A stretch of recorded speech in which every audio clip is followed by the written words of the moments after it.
Mina, all I want to know is uSakhile uzobuhambisa ubufakazi yini kuphakade, or is he just going to keep ubufakazi naye and never do anything about it? Because at the end of the day, it looks like uSiza usazowina vie. So now the question is he going to take all the evidence to uBaphakade, or yeah, Jesoke Morena, we just, Walton Basamvalele ngale. Ladies and gentlemen, as you can already see, we're going to be reviewing Smoke and Mirrors. Sanbanan Abishani Molweni Minjani. Hipokela hingongwina. So namuhla kana ngoba hina wa Smoke and Mirrors ikumakurusula samsekange kahle, looking at the fact that Thandiswa sebambophe futhi because she ngathi yayizwa lento lokuthi lo muntu lo amphethe lana usebenza noSiza, and that does not give a good sign. Kushuthi nje usazofa at the end of the day, the bottom line.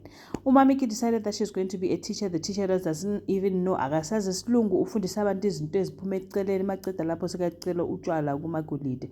On the other hand, uKayise ufuna ukuzibulala. Guys, can she just jump already? But we thank God for umfundisi who came right on time, make sure ukuthi uKayise I'm telling Galewani, and then she decided that she was not gonna jump anymore. Then manje unkosikazi kaSakhile is asking, what do we do now? Now that we have all of this, what do we do?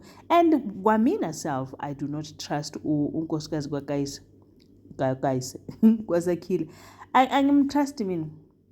Angimthembi for some unknown reasons. Obahleli nomagolide akhuluma apepereza bese uyaboshwa. Yo, sithini sicefe lapho Nkosi yami.